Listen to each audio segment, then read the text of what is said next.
Gimana sih caranya agar bisa jualan optimal di Instagram? Dan tentunya kita memanfaatkan cara-cara yang benar. Dan sebetulnya itulah yang akan kita bahas dalam video kali ini.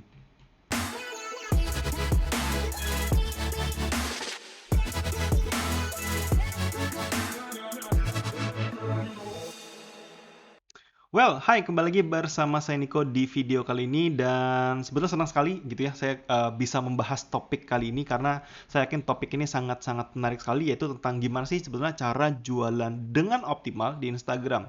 Jadi tentu banyak sekali dari kita yang pengen memanfaatkan Instagram agar tentunya bisa jualan kita bisa meningkat, bisa bertambah banyak seperti itu. Nah, tapi dari sekian banyak metode yang saya perhatikan, sebenarnya ada satu bagian yang sering kali orang miss dan ini yang sebenarnya saya ingin lebih bagikan, yaitu gimana caranya kita bisa mengoptimalkan yang namanya konversi dari halaman profil kita.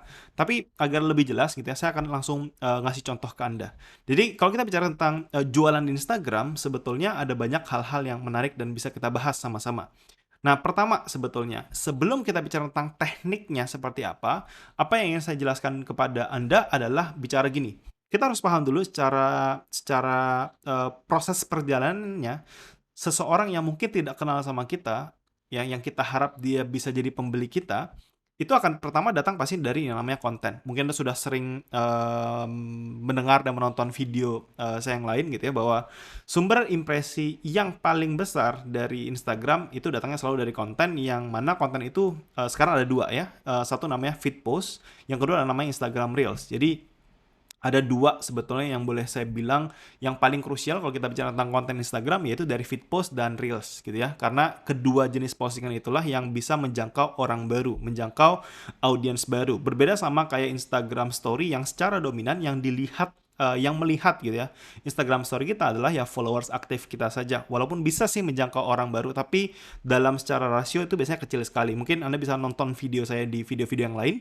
Nah, tapi kalau kita juga perhatikan dari flow-nya, kalau Anda perhatikan, setelah konten biasanya orang akan kepo nih. Nah, orang yang kepo itu akan melakukan namanya kunjungan profil atau profile visit.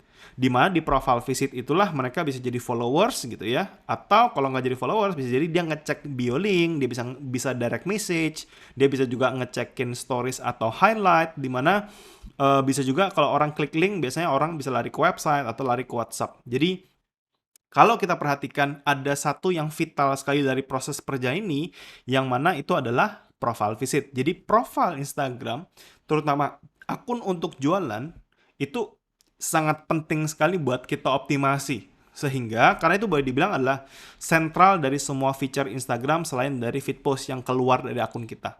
Nah, saya akan lanjut. Jadi hal yang harus kita pahami dalam mengoptimasi profil Instagram, pertama adalah mengoptimasi kata kunci akun Instagram itu sendiri agar dia bisa dapetin pencarian. Kalau Anda perhatikan, sebetulnya di sini saya mengambil dua contoh gitu ya. Saat saya di kiri mencari atau mengetikkan sesuatu kata kunci sepatu di Instagram, Anda bisa perhatikan bahwa kelima gitu ya, 5 akun yang muncul di Instagram itu sendiri yang jadi rekomendasi Instagram pada pencarian saya adalah semua yang mengandung kata kunci sepatu, baik itu di username, di namanya, maupun di nama Instagram itu sendiri. Jadi Anda bisa perhatikan, saya kotakin merah, semuanya adalah sepatu, sepatu, sepatu, sepatu. Sama halnya saat saya ketikin shoes, bukan sepatu. Ya, hasil pencarian juga memberikan kata kunci yang sama gitu ya. Jadi bukan hampir lagi ya, semua hasil pencarian teratas, 5 teratas, itu datangnya selalu mengandung kata kunci shoes. Artinya, sangat penting sekali untuk bisa memasukkan kata kunci baik itu di username maupun di nama. Walaupun saya pribadi lebih saranin Anda memasukkan kata kunci Instagram itu di nama Instagramnya. Jadi bukan di username. Karena username harapan saya sih Anda bisa membangun brandnya. Ya kecuali brandnya memang mengandung kata kuncinya, itu beda cerita lagi. Tapi tentunya saya pribadi lebih sarankan yang lebih fleksibel sebetulnya adalah di namanya. Jadi di nama itu biasanya yang lebih ke bawah ya. Jadi kalau misalnya Anda bisa lihat contoh kita perhatikan yang Clovefox misalnya, ada Clovefox, jadi Clovefox shoes. Jadi itu kata kuncinya ada di sana. Nah, kenapa kata kunci ini saya kasih dua gambaran buat Anda. Sepatu dan shoes itu kan dua hal yang sama sebetulnya. Dua-duanya sama-sama bisa dicari orang. Tapi kita perlu melakukan riset lebih dalam. Apa yang dimaksud dengan riset lebih dalam? Kalau Anda membuka tools yang namanya via Google Trends, jadi Google Trends, Anda bisa googling Google Trends, Anda bisa memperbandingkan sebetulnya kata kunci shoes dan kata kunci sepatu di Indonesia terutama selama 12 bulan terakhir seperti apa jumlah pencarian yang terjadi.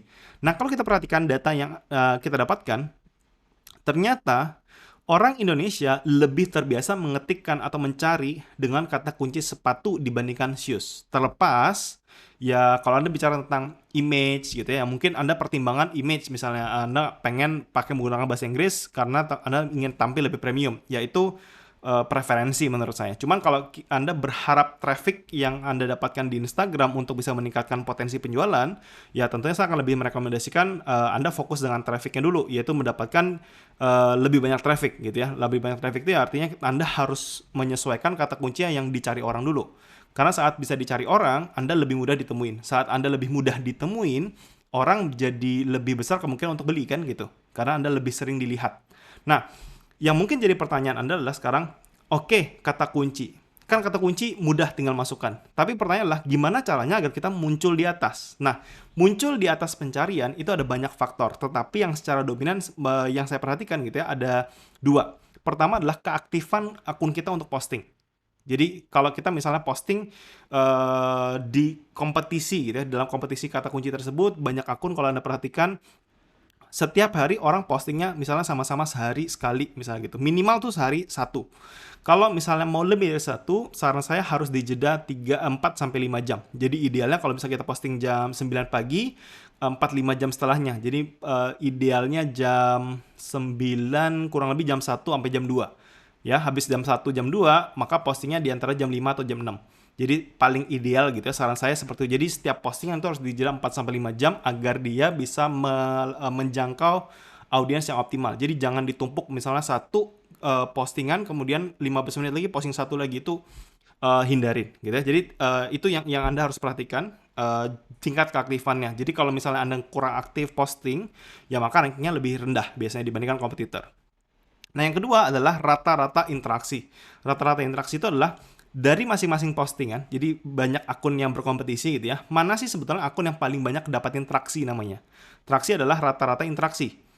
Artinya kalau misalnya nih akun A itu postingnya sama-sama sehari sekali seperti kita, atau misalnya sehari sama-sama 2 kali misalnya, kemudian yang si akun A itu mendapatkan rata-rata interaksi misalnya 50 setiap kali postingannya dia, sedangkan kita dapatnya 30, ya maka Instagram pasti akan prioritas yang 50, karena di sana menurut Instagram dalam sebuah kompetisi ada satu akun yang lebih banyak disukain orang dari sinyal interaksi tadi. Maka dua aspek itu yang Anda perhatikan kalau mau rankingnya meningkat seperti itu.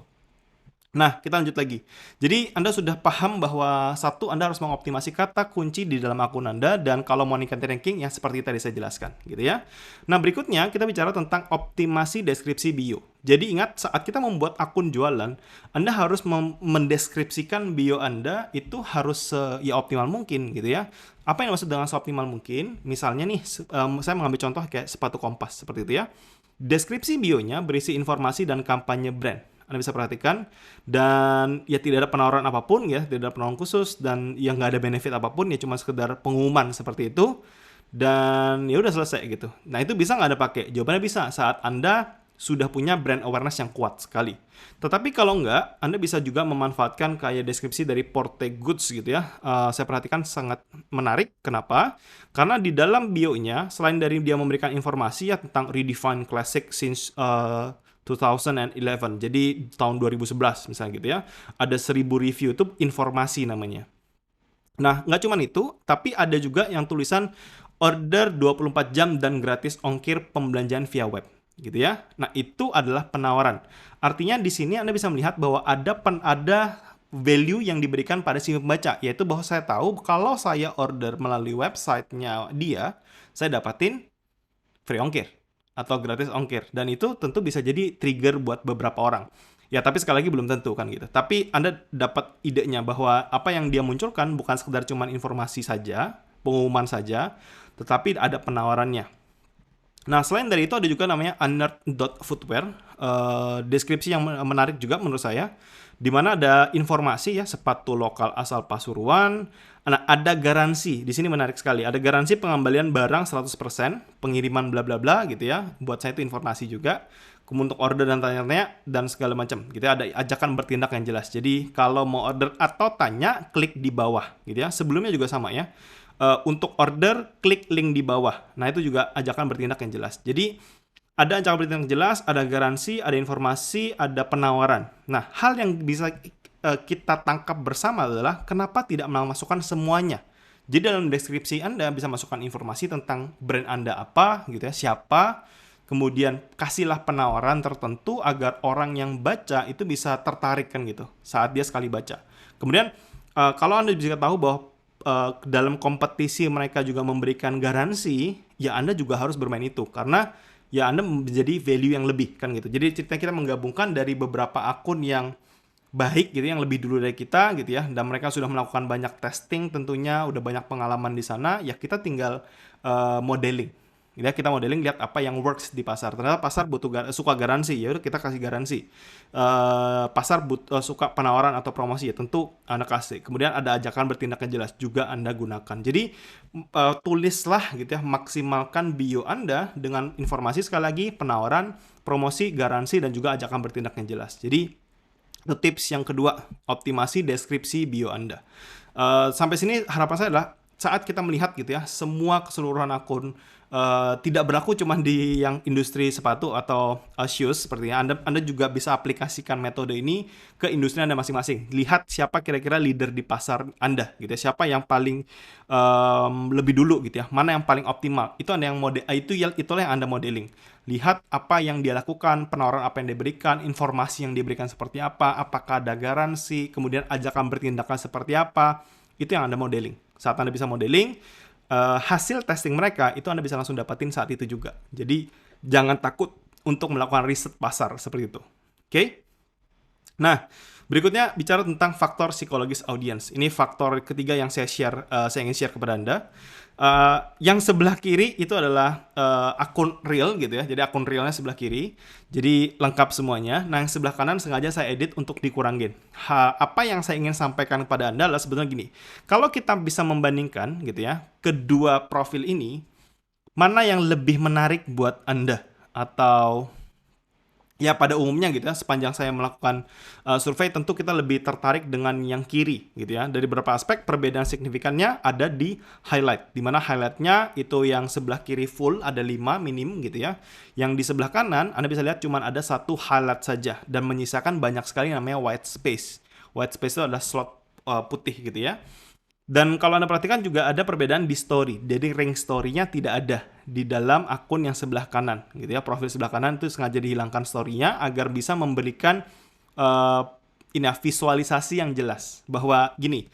Ingat bahwa saat orang atau seseorang berkunjung ke dalam sebuah profil Instagram seperti ini, yang dia perhatikan tentu adalah visual dari profil itu sendiri. Nggak cuma tentang gini, kalau nama gitu ya, nama username itu adalah agar kita mudah dicari orang. Gitu ya, saat kita mudah dicari orang berkunjung. Saat orang berkunjung, yang orang perhatikan tentu adalah bio-nya dulu, gitu ya. Tapi setelah bio-nya dia juga tertarik, yang tentu dia perhatikan lagi adalah aspek lain kan, aspek visual lain, seperti ada nggak story-nya. Karena saat ring story itu nggak ada, mendadak kebanyakan orang di Instagram akan merasa bahwa ini kayaknya akunnya kok udah nggak aktif seperti itu ya. Padahal saya tertarik bahwa kalau dia bisa update 24 jam sekali, saya pengen lihat sih apa sih aktivitasnya, mungkin proses produksinya, mungkin behind the scene, mungkin kebersihannya, mungkin cerita apapun itu. Yang pasti harus ada story-nya, sehingga saya tahu bahwa ini bisnis real yang sedang berjalan loh, minimal 24 jam terakhir kan gitu. Saya tahu. Jadi kalau story Anda bisa serial mungkin di dalam akun Instagram bisnis Anda, itu akan sangat membantu sekali. Jadi jangan melulu buat promosi di story gitu ya. Kasih tahu cerita di belakangnya gitu ya, aktivitas apa, mungkin ini lagi aktivitas lagi packing, lagi persiapan, mungkin sterilisasi, bukan sterilisasi ya, lagi membersihkan gitu ya. Intinya adalah Anda bisa memunculkan aktivitas-aktivitas Anda sehingga saat ada orang yang berkunjung dan lihat story Anda di akun bisnis itu akan muncul rasa rasa ketertarikan gitu ya, dan merasa lebih aman karena balik lagi faktor psikologi saat nggak lihat story itu bisa jadi menurunkan kita untuk melakukan follow apalagi beli gitu ya. Nah, aspek yang kedua Anda juga bisa perhatikan adalah highlightnya yang secara signifikan berkurang. Jadi perasaan kita saat melihat sebuah highlight yang cuma satu dengan yang ada banyak, itu kan terasa lebih full, yang lebih berisi dalam tanda petik, yang full seperti itu, yang sebelah kiri. Sehingga saat kita merasa lebih full dan merasa kalau misalnya highlight cuma satu, kalau kita merasa ada yang kurang dan itu bisa mendadak gitu ya. Artinya pernah nggak Anda masuk gitu ya? Ceritanya gini, Anda bayangin kita masuk ke dalam sebuah toko yang menarik gitu ya. Artinya mungkin ada gratis apa misalnya gitu ya, beli apa gratis apa. Kemudian kita tertarik nih buat masuk ke dalam toko itu. Nah, saat kita masuk ke dalam toko itu, tidak ada yang salah dengan tokonya. Penawaran yang menarik gitu ya. Kita bisa lihat dengan jelas, akhirnya kita mengunjungi dia, berarti kita visit kan. Nah, saat kita visit, entah kenapa, kita masuk ke toko itu baru satu langkah, kita langsung merasa bahwa kok ada yang kurang nyaman di dalam toko ini, yang memutuskan kita, terlepas dari penawarannya, tempatnya oke dan lain-lain, kita merasa nggak nyaman aja. Artinya faktor psikologis gitu ya, kita masuk dan merasa nggak nyaman dan kita nggak bisa jelasin itu apa ya. Ya kalau ditanya itu apa, ya nggak ada, feeling aja gitu ya. Artinya faktor psikologis ya. Nah, faktor psikologis itulah yang bisa membuat dalam sedetik aja orang keluar dan nggak jadi beli gitu ya. Artinya sama juga di Instagram.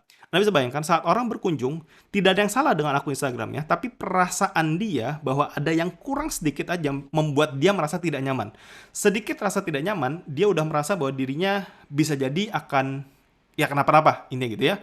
Dan dia memutuskan akhirnya yang nggak beli, nggak ketanya dan anything. Dia akhirnya ya udah keluar aja gitu. Jadi hal ini yang ingin saya sampaikan bahwa aspek psikologis visual itu yang harus Anda pertimbangkan baik-baik. Baik nggak dibuat seestetik mungkin? Jawabannya ya akan lebih baik tentunya. Karena kan bisa meningkatkan citra gitu ya, meningkatkan rasa.